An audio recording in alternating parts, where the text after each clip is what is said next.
नमस्कार बंधुगण।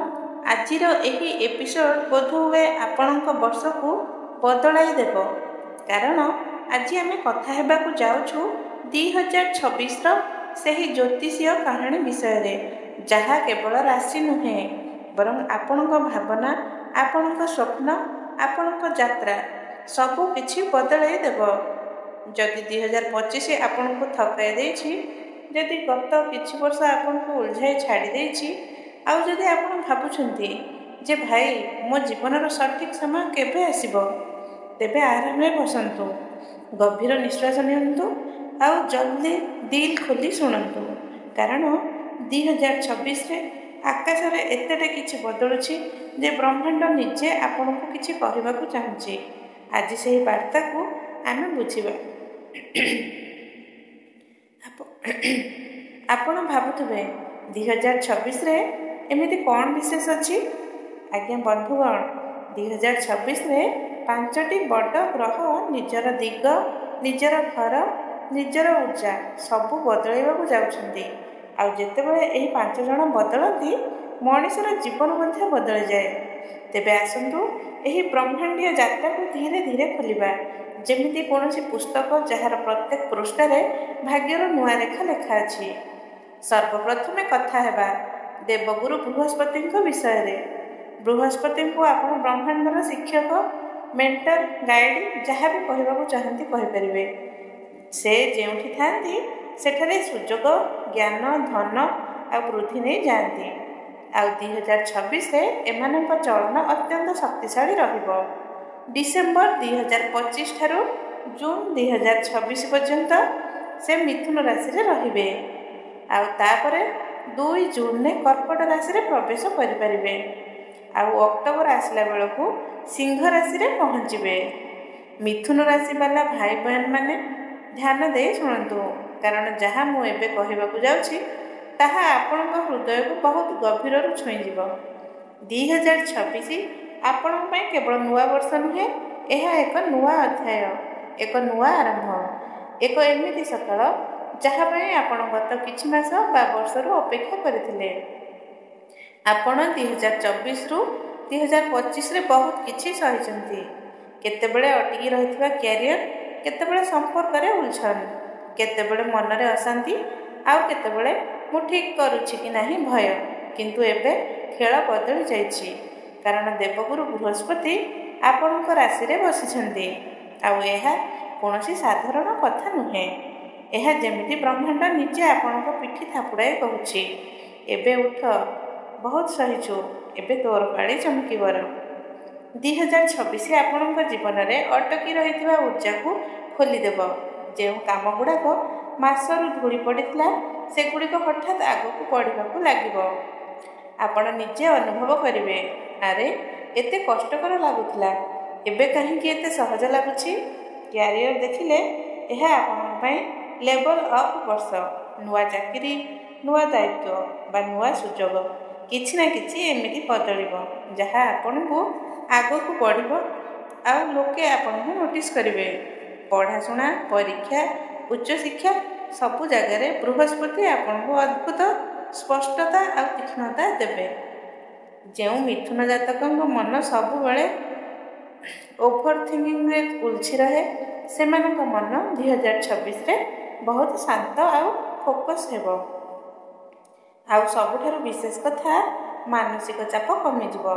एहा एक बड़ आशीर्वाद, कारण जेतेबेले मन हल्का हुए तेबे ही जीवन द्रुत गति रे चले। 2026 आपनको आत्मविश्वास फेराई देब। आपणक कम्युनिकेशन कौशल आहुरी शक्तिशाली हेबो। आपण जेउठिकी जिबे लोके आपणकर कथा शुणिबे, बुझिबे, आपणक उपस्थिति अनुभव करिवे। मिथुन राशि पाला भाई बहन माने एही वर्ष केवल भल नुहे, एहा आपणक कमब्याक वर्ष, एक एमिति फेरंदा जेउठी आपण निजको चिन्हिबे, निजर शक्ति पुणी अनुभव करिवे, आ दुनिया को देखाई देबे जे मु एठी अछि आ मु एठारे रहे।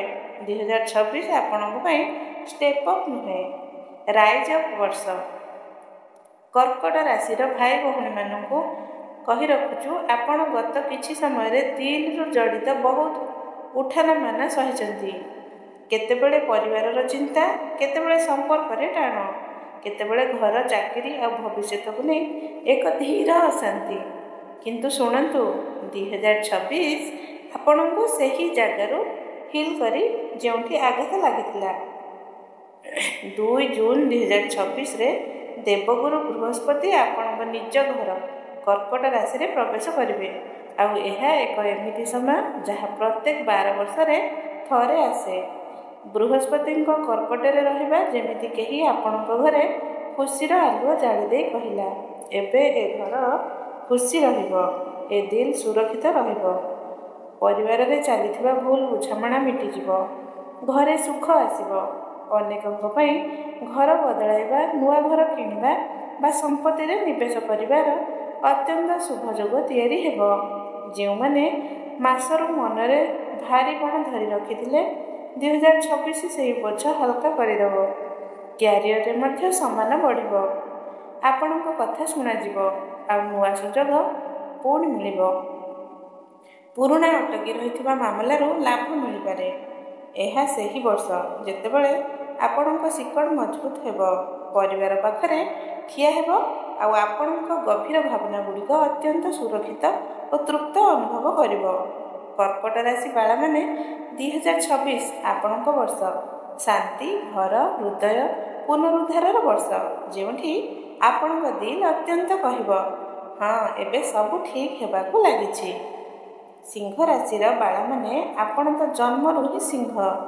ଯେଉଁଠିକି ଯାଆନ୍ତି ନିଜର ପରିଚୟ ଛାଡ଼ି ଦିଅନ୍ତି। କିନ୍ତୁ 2026 ତ ଆପଣଙ୍କ ପାଇଁ ପୁରା ମହାକାବ୍ୟ ଲେଖିବ। ଅକ୍ଟୋବରରେ ଦେବଗୁରୁ ବୃହସ୍ପତି ଆପଣଙ୍କ ରାଶିରେ ପ୍ରବେଶ କରିବେ ଆଉ ତାପରେ ଜୀବନର ପ୍ରତ୍ୟେକ ଡାୟଲଗ୍ ଆପଣଙ୍କୁ ଲିଡ୍ ରୋଲ୍ରେ ରଖିବ। ଏହି ସମୟ କେବଳ ଭଲ ନୁହେଁ, ଏକ୍ସଟ୍ରା ଅର୍ଡିନାରୀ। ଆପଣଙ୍କ ଭାଗ୍ୟ ଦ୍ରୁତ ଗତିରେ ଉଠିବ। ଚାକିରିରେ ପ୍ରମୋସନ୍, ନୂଆ ଲିଡରସିପ୍ ରୋଲ୍, ବିଦେଶ ଯିବାର ସୁଯୋଗ, ଉଚ୍ଚ ଶିକ୍ଷାର ଗୋଲ୍ଡେନ୍ ସୁଯୋଗ, ସବୁ ମିଶି ଆପଣଙ୍କୁ ଏକ ଚମକଦାର ଉଚ୍ଚତା ଦେବ। ବ୍ୟବସାୟୀଙ୍କ ପାଇଁ ନୂଆ ଡିଲ୍, ନୂଆ କ୍ଲାଏଣ୍ଟ, ବଡ଼ ଏକ୍ସପ୍ଲାନ୍ସନ୍, ସବୁ ସମ୍ଭବ। 2026ରେ ଆପଣଙ୍କ ଭିତରର କରିସ୍ମା, ଏନର୍ଜି, ଆତ୍ମବିଶ୍ୱାସ ତିନୋଟି ଆକାଶ ଛୁଇଁବ।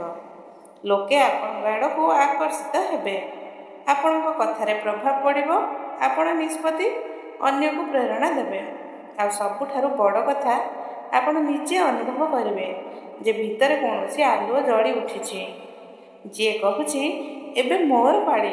ସ୍ୱାସ୍ଥ୍ୟ ମଧ୍ୟ ଭଲ ରହିବ, ମନରେ ପଜିଟିଭ୍ ଆସିବ। ସିଂହ ରାଶି ବାଳାମାନେ, 2026 ଏକ ଏମିତି ଷ୍ଟେଜ୍ ଯେଉଁଠି ସ୍ପଟଲାଇଟ୍ କେବଳ ଆପଣଙ୍କ ଉପରେ। ଏହା ଆପଣଙ୍କ ରାଇଜ୍, ରେକଗ୍ନିସନ୍, ରୟାଲ ସକ୍ସେସ୍ ବର୍ଷ। ଦୁନିଆ ପ୍ରସ୍ତୁତ ହୁଅନ୍ତୁ, କାରଣ ସିଂହ ଏବେ ଜାଗି ଉଠିଛି। ମକର ରାଶି ବାଳାମାନେ, ଆପଣ ତ ସବୁବେଳେ ଅତ୍ୟନ୍ତ ଡିସିପ୍ଲିନ୍। ପରିଶ୍ରମ, ଦାୟିତ୍ୱ, ଏକାଗ୍ରତା ଏସବୁ ଆପଣଙ୍କ ଡିଏନ୍ଏରେ ଅଛି। କିନ୍ତୁ ସମସ୍ୟା ଏହା ଥିଲା ଯେ ଗତ 1-2 ବର୍ଷର ପରିଶ୍ରମ ତ ବହୁତ କଲେ, କିନ୍ତୁ ଫଳ ତାହା ଅନୁସାରେ ମିଳିଲା ନାହିଁ। ରାସ୍ତା ଥିଲା, କିନ୍ତୁ ମଞ୍ଜି ଧୂମ୍ରାବଳିତ। 2026 ଏହି ଧୂଳି ହଟାଇବାକୁ ଆସିଛି। 16 ଜାନୁଆରୀରେ ମଙ୍ଗଳ ଆପଣଙ୍କ ରାଶିରେ ଉଚ୍ଚ ହେବ ଆଉ ସୂର୍ଯ୍ୟ ମଧ୍ୟ ଜାନୁଆରୀରେ ଆପଣଙ୍କ ଘରକୁ ଆସିବେ। ମାନେ ଏନର୍ଜି ଆପଣଙ୍କର, ପାୱାର ଆପଣଙ୍କର ଆଉ ସ୍ପଟଲାଇଟ୍ ମଧ୍ୟ ଆପଣଙ୍କର। ଏହି ବର୍ଷ ଆପଣଙ୍କୁ ଲିଡର ଭଳି ଚମକାଇବ। ଆପଣଙ୍କ ଭିତରେ ଏକ ଅଗ୍ନି ଆସିବ, ଏକ ଦୃଢ଼ତା ଆସିବ, ଯିଏ କହିବ, ମୋତେ ଏବେ ମୋ ମୁକାମ ହାସଲ କରିବାକୁ ହେବ। ଚାକିରିରେ ନାଁ, ପରିଚୟ, ପ୍ରଗତି ସବୁ ଦ୍ରୁତ ଗତିରେ ଆସିବ। ବାସ୍ ଆପଣଙ୍କୁ ସିରିୟସଲି ନେବେ। ଆପଣଙ୍କ ନିଷ୍ପତ୍ତି ସଠିକ୍ ପ୍ରମାଣିତ ହେବ।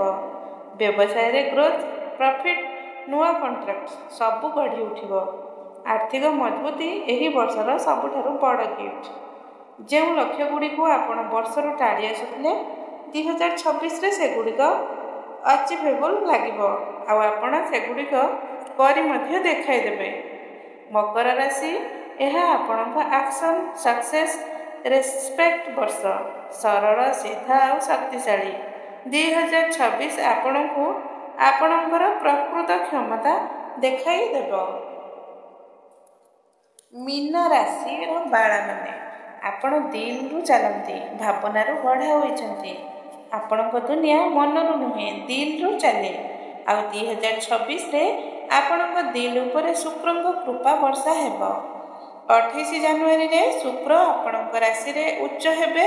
ଆଉ ଯେତେବେଳେ ଶୁକ୍ର ଉଚ୍ଚ ହୁଏ ସେ କେବଳ ପ୍ରେମ ନୁହେଁ, ଜୀବନରେ ମିଠାପଣ, ହିଲିଂ, ଖୁସି, ରଚନାତ୍ମକତା ଆଉ ଗଭୀର ଭିତରର ସୌନ୍ଦର୍ଯ୍ୟ ସବୁ ବାହାରକୁ ଆସିବ। ଯେଉଁ ସମ୍ପର୍କରେ ପୂର୍ବରୁ ଯନ୍ତ୍ରଣା ଥିଲା ସେଇଠି ଏବେ ବୁଝାମଣା ଆସିବ। ଯାହାଙ୍କ ଦିଲ ଭାଙ୍ଗି ଯାଇଥିଲା ସେଠି ସିଲେଇ ହେବ। କ୍ରିଏଟିଭ୍ ଲୋକ, ଆର୍ଟିଷ୍ଟ, ଲେଖକ, ଗାୟକ, ଫିଲ୍ମ ନିର୍ମାତା ସମସ୍ତଙ୍କ ପାଇଁ ଏହା ଏକ ଦିବ୍ୟ ଗିଫ୍ଟ।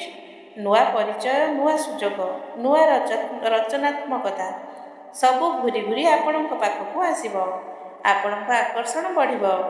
ଲୋକେ ଆପଣଙ୍କ ପାଖରେ ରହିବାକୁ ପସନ୍ଦ କରିବେ। ଆପଣଙ୍କ ଏନର୍ଜି ନରମ ଓ ମ୍ୟାଗ୍ନେଟିକ୍ ହେବ। ପାରିବାରିକ ଜୀବନରେ ସୁଖ ବଢ଼ିବ। ନିଜ ଭାବନାକୁ ବୁଝିବା, ନିଜକୁ ହିଲ୍ କରିବା ଆଉ ପ୍ରେମ ଦେବା ପାଇବାର ଏହା ସବୁ ସୁନ୍ଦର ସମୟ। ମୀନ ରାଶି ବାଳାମାନେ, 2026 ଆପଣଙ୍କ ପାଇଁ love plus creative plus emotional ହାରମୋନିର ଦିବ୍ୟ ସଙ୍ଗମ। ଏହି ବର୍ଷ କହିବ ନିଜକୁ ଭଲ ପାଅ, ତୋ ଦୁନିଆ ନିଜେ ବଦଳିଯିବ।